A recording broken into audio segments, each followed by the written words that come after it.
Como eu aprendi a lidar com ansiedade depois dos 30? Sem sombra de dúvidas, a principal coisa foi entender o que é ansiedade e aceitar. Na minha cabeça, ansiedade era simplesmente você comprar alguma coisa na internet, ali na Shopee, Mercado Livre, Amazon, enfim, e ficar ansioso esperando a mercadoria chegar. Sabe quando você fica checando constantemente o rastreamento dos correios? Na minha cabeça, na época, isso era ser ansioso.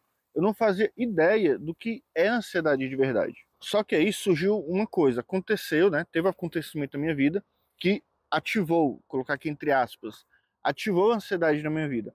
E isso que aconteceu comigo é muito mais comum do que você imagina. E eu tenho certeza que você já passou por algo parecido. E eu lembro como se fosse hoje. Eu fui até o médico do trabalho, porque o que ativou, né, a minha ansiedade foi algo no ambiente de trabalho. Mas não é o que você está pensando. E já já eu vou dizer exatamente o que foi o causador da minha ansiedade no trabalho. Então eu fui ao médico e comecei a relatar o que eu estava sentindo. E logo de cara, ele disse: olha, o que você tem é ansiedade. A minha primeira reação na minha cabeça foi: né, esse médico aí tá doido. Ansiedade. Eu, depois de cabra velho, vou ter ansiedade. Para quem não está familiarizado com o termo cabra velho, é como a gente fala aqui no Ceará de uma pessoa adulta, de uma pessoa já grande, né? Tipo, eu, depois de velho, depois de cabra velho, vou ter ansiedade. Pelo menos era assim que eu pensava na época. Só que, apesar de eu não ter acreditado a um primeiro momento, né, não ter achado que era outra coisa, o que ele disse me deixou com uma pulga atrás da orelha. Acendeu uma luzinha, sabe? Porque os sintomas que eu relatei para o médico eram sintomas clássicos da ansiedade. Qualquer pessoa que conheça minimamente o tema, né, que sabe o que é ansiedade, como funciona, já ia dizer de cara: olha, o que você tem é ansiedade, pelos sintomas que eu relatei a ele. Como eu falei, os sintomas eram clássicos. Eu sentia muita falta de ar, sabe aquela sensação de você respirar fundo, puxar o ar, e é como se o ar não preenchesse os pulmões. Era tão forte isso que meu peito chegava a doer de tanto eu forçar puxar o ar, mas eu tinha a sensação que não estava conseguindo respirar. Então esse era um dos sintomas. Eu sentia também calafrios, inquietação, uma angústia que eu não sabia de onde vinha, só sentia esse aperto no peito, sentia tremores nas extremidades, né, nas mãos. E eu tinha um sintoma muito peculiar, que era uma sensação como se a minha cabeça estivesse coçando, mas não é como se o couro cabeludo estivesse coçando, era como se fosse o meu cérebro. Era uma coceira por dentro, era um negócio bem estranho. Então, eu sentia tudo isso no trabalho. E hoje, eu olhando para trás, relembrando, eu não sei como é que eu não conseguia identificar o gatilho disso, o que causava, porque uma das coisas que é importante para lidar com a ansiedade é identificar o gatilho, o que causa essa ansiedade. Só que na época eu não conseguia perceber. E a forma que eu tinha de amenizar isso era o seguinte: eu trabalhava próximo a uma praça e eu precisava, quando eu começava a sentir isso, eu saía da minha sala, saía da empresa e ia dar a volta no quarteirão pela praça, né? Então essa caminhada ao ar livre, respirando ali, me ajudava a amenizar o que eu estava sentindo. Então eu dava a volta na praça, voltava na minha sala, sentava na minha mesa e voltava a trabalhar. Essa, isso na época era a forma que eu tinha para lidar com o que eu estava sentindo, que eu nem sabia que era ansiedade ainda. Mas foi aí que eu não aceitava o que eu estava sentindo, sabe? Não entrava na minha cabeça eu tá ruim daquele jeito sem saber o que era. Foi quando eu comecei a estudar, a buscar conhecimento, para poder entender o que eu estava sentindo, que, atenção, até então, o médico tinha falado, mas eu não tinha certeza ali que era ansiedade, que era alguma coisa emocional. E com base nesses estudos foi que eu tive esses aprendizados que eu vou compartilhar com vocês agora. E parte desse aprendizado veio de bons livros, de bons conteúdos na internet que agregassem valor. Lógico, eu gosto de conteúdos ali meio fúteis na internet, né? Quem é que não gosta ali de passar um tempo se divertindo, rindo? Enfim, mas eu tentei dividir isso com conteúdos que de fato fossem úteis. Mas com toda certeza, o que mais me ajudou foram alguns livros que, se vocês quiserem, eu posso gravar um vídeo só sobre os livros que de alguma forma mudaram a minha vida, né? Que transformaram a forma que eu penso. Então deixa aqui nos comentários, se vocês quiserem, que eu gravo um vídeo sobre esses livros. Então agora eu vou compartilhar com vocês esses aprendizados. E com toda certeza, o último aprendizado foi a virada de chave na minha vida. foi o que definitivamente mudou tudo. Mas o primeiro aprendizado foi entender que meus pensamentos não me definem. Quando eu entendi que existe uma coisa chamada de pensamentos automáticos, tudo começou a fazer sentido. Por quê? Muitas vezes nós temos pensamentos que fazem com que a gente sofra, que a gente sinta culpa por coisas que não deveríamos. Porque esses pensamentos automáticos, esses pensamentos muitas vezes negativos, que surgem sem a nossa autorização, digamos assim, que vem do inconsciente, eles são decorrentes de crenças do passado, de experiências negativas que nós vivemos. Então, uma pessoa que teve muitas experiências ruins no passado, por exemplo, ela vai desenvolver características na vida adulta que vão fazer com que essa pessoa tenha certos pensamentos que não necessariamente condizem com a realidade. Então, uma pessoa ela pode ter pensamentos que ela julgue que ela não deveria ter, porque não são pensamentos, colocar aqui entre aspas, bons. Então a pessoa se culpa. Então o primeiro aprendizado foi entender que os meus pensamentos não me definem. Então, se você entender também que os seus pensamentos não definem quem você é, pode ter certeza que isso vai trazer um alívio muito grande para você, porque se tem uma coisa que faz diferença na nossa vida, é reconhecer esses pensamentos, entender de onde eles vêm. Inclusive, eu vou deixar aqui no card um vídeo que eu gravei exatamente sobre pensamentos negativos e pensamentos automáticos. Então, certeza que vai ajudar você também. Mas não clique agora. Primeiro, espera terminar esse vídeo, porque eu tenho os outros aprendizados para compartilhar com você. E o segundo aprendizado foi entender que a ansiedade, ela não é inimiga. Pelo contrário, ela é aliada.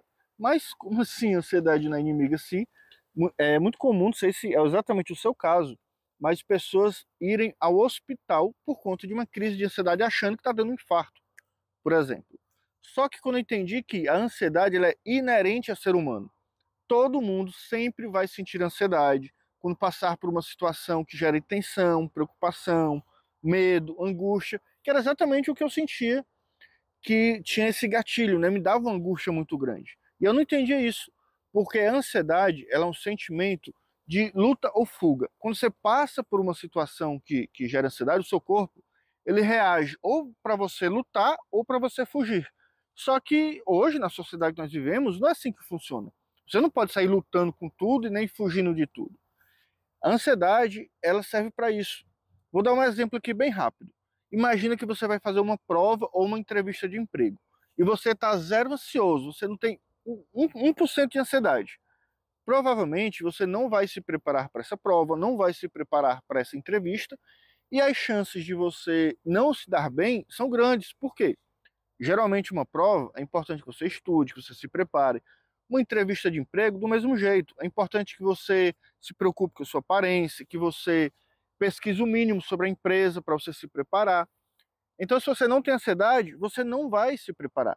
Porém, se você tiver muita ansiedade, isso pode travar você.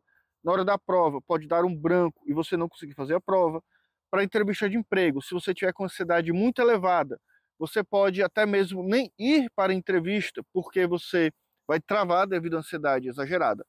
Porém, se você tiver com ansiedade equilibrada, no ponto certo, você vai estudar para a prova, você vai se preparar para a entrevista de emprego e você vai fazer o que você tem que fazer preparado. Então, a ansiedade, ela é um motivador desde que ela esteja no nível adequado. Nem muito elevado e nem muito baixo, zero ansiedade. Então, quando eu comecei a encarar a ansiedade como algo que pode me ajudar, ao invés de algo que pode me atrapalhar, eu passei a administrar a ansiedade ao invés de tentar não senti-la. Porque é impossível não sentir ansiedade, uma vez que a ansiedade é inerente ao ser humano. Recapitulando, todos nós sempre vamos sentir ansiedade em situações que gerem tensão, preocupação, medo, angústia. Compreendeu até aqui? A ansiedade não é nossa inimiga, é nossa aliada, desde que possamos aprender a manejar essa ansiedade da forma adequada. O terceiro aprendizado foi entender que o mundo não me deve nada. As coisas não acontecem porque eu quero ou deixo de querer. As coisas simplesmente acontecem. Sabe quando você chega para um amigo ou colega e coloca algo que você está muito empolgado, uma ideia, e parece que o seu colega ele não te apoia, não está tão entusiasmado como você? Bem-vindo à vida adulta. As pessoas elas têm seus próprios problemas, suas próprias preocupações. Lógico, quando um amigo nos apoia, um parente, é muito bom, é show de bola. Quem é que não gosta de ser apoiado? Mas as pessoas não nos apoiam, não é porque não gostam da gente, é porque as pessoas estão tentando resolver os seus próprios problemas e tá tudo bem. É assim que funciona a vida. Ou então, quando uma pessoa pega no seu pé, quando uma pessoa tenta te prejudicar, talvez você, a princípio, não concorde com o que eu vou falar, mas é a pura verdade. Isso não é pessoal. A pessoa que ela te trata mal muitas vezes, a pessoa que pega no seu pé no trabalho ou em outro ambiente, essa pessoa é uma pessoa frustrada.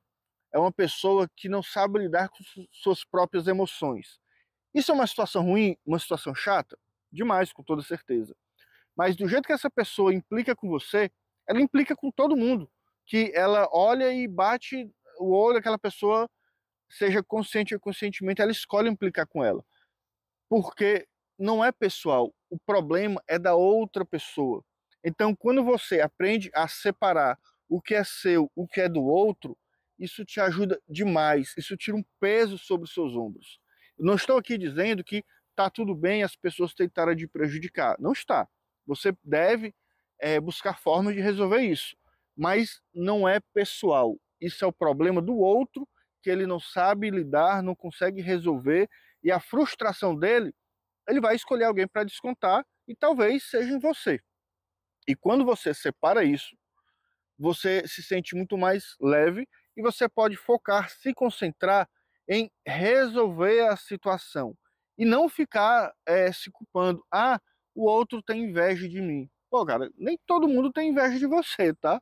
Como eu falei, isso é mais uma questão pessoal dele que reflete em você algo que ele queria e não consegue. Talvez você seja uma pessoa super gente boa, uma pessoa do bem, e o outro não é. E ele se incomoda por ver as pessoas gostando de você, por você ser uma pessoa bacana. E isso faz com que ele te ataque, porque ele queria ser, ele queria ter a habilidade que você tem. Então, não é pessoal. Aprenda a separar o que é de fato seu, o que é do outro. Isso vai tirar um peso enorme das suas costas. E esse último aprendizado, com toda certeza, foi o que virou a chave na minha vida, como eu já falei. Foi o que fez toda a diferença. Foi entender que a realidade, ela não é de fato como nós achamos que ela é. Como assim? Muitas vezes nós interpretamos situações, falas, de uma forma equivocada, porque nós sempre vamos nos basear nas nossas experiências do passado. Se você é uma pessoa que acha que todo mundo é contra você, qualquer coisa que o outro falar, você vai achar que é contra você, só que na verdade não é. Às vezes, nós reagimos em relação à fala das outras pessoas com base nas nossas angústias, nas nossas crenças do passado, nas nossas experiências negativas. E quando você aprende a refletir isso, muda completamente a forma que você vê a vida. Digamos que você está no ambiente de trabalho e um colega seu chega e fala um pouco mais alto com você. A princípio, o comportamento é você ficar com raiva. É você ficar, pô, porque o cara está falando alto comigo, eu não fiz nada. Só que talvez o seu colega, ele está aperreado com alguma questão, aperreado, né, que no Ceará, não sei se isso é comum na região que você mora, mas tá ali angustiado, tentando resolver alguma coisa, com cabeça cheia, né? Então ele está focado em resolver o problema e ele fala no automático, ele te responde no automático e talvez te responda de uma forma mais direta e você interprete isso como algo negativo, mas na verdade não foi. Talvez ele apenas não percebeu a forma que falou. E quando você entende que a forma que você interpreta as coisas não é necessariamente a realidade dos fatos, isso também ajuda demais a lidar com todas as suas relações na sua vida. E o que me ensinou a entender isso foi a hipnose. Quando eu comecei a estudar hipnose, que eu aprendi sobre hipnoterapia, tudo isso fez muito sentido. Por exemplo, na hipnose de entretenimento, existem as técnicas de colar uma mão, colar um dedo, de fazer a pessoa esquecer o nome. E quando eu percebi que esses fenômenos eram reais, eu comecei a entender, poxa, cara, como é que eu, sem ter uma cola na mão, eu consigo fazer com que a pessoa acredite que tem uma cola e não consiga separar as mãos. Então, essa simples técnica me fez, de fato, entender que a realidade ela pode sim ser moldada em certa medida. Então, se eu acredito que eu não posso, se eu acredito que eu não consigo, tudo isso começa na minha cabeça. Se eu acredito que não posso e eu acredito que não consigo algo, será que realmente eu não posso, não consigo? Ou talvez eu apenas não tenha as habilidades necessárias para alcançar determinado objetivo, mas eu posso sim, perfeitamente, buscar desenvolver essas habilidades. Então, se você acredita que não pode, você nem cogita a possibilidade de buscar desenvolver tais habilidades para você alcançar seu objetivo. Entendeu o raciocínio? Quando você entende que não é sobre você não conseguir, é sobre você não ter as habilidades, você passa a buscar desenvolver essas habilidades. Então, quando eu entendi isso, foi a grande virada de chave na minha vida, porque eu entendi que eu posso sim conseguir muitas coisas na minha vida, desde que eu busque desenvolver tais habilidades para isso. E sobre o gatilho que me fez ativar, né, entre aspas, a minha ansiedade, foi um relacionamento que eu tive no ambiente de trabalho. Eu me relacionei com uma menina, nós ficamos juntos por alguns meses, terminamos. Eu era apaixonado por ela, gostava muito, ela não gostava tanto assim de mim, e ela sempre estava no ambiente de trabalho que eu ficava, na sala que eu trabalhava. E sempre que ela entrava na sala, disparava a minha ansiedade. O coração acelerava, faltava ar, e eu não entendia isso. Quando eu reconheci que o que ativava a minha ansiedade era a presença dela, eu comecei a trabalhar formas para lidar com isso. Por isso que eu falei que é muito importante você aprender a lidar com os gatilhos e entender o que causa ansiedade. Porque uma vez que você consegue entender isso, você de fato consegue superar o que gera ansiedade e, consequentemente, lidar com isso. Então, isso foi o que me instigou a estudar sobre autoconhecimento, a desenvolver essas habilidades. E como eu falei, isso é muito mais comum do que a gente imagina. Quem é que nunca passou por perrengues por conta de alguém que você se relacionou? Então, o último aprendizado, bônus aqui que eu trago para você é: transforme as suas dificuldades em superação. Se eu não tivesse passado por isso, se eu não tivesse sofrido por essa menina, talvez eu não estivesse aqui gravando vídeos para que eu pudesse compartilhar esses aprendizados com você. Então, transforme os seus desafios, as suas dificuldades em superação. Então, se esses aprendizados que eu compartilhei com você fizeram sentido, te ajudou de alguma forma e você acredita que pode ajudar outras pessoas, compartilhe esse vídeo com alguém que você acredita que possa se beneficiar com a mensagem desse vídeo. Não esquece de se inscrever no canal, curtir esse vídeo e comentar a sua opinião. Você tem algum aprendizado que você gostaria de compartilhar conosco? Talvez o seu comentário possa servir de inspiração para outra pessoa que venha a ler e assistir esse vídeo. Grande abraço e até a próxima.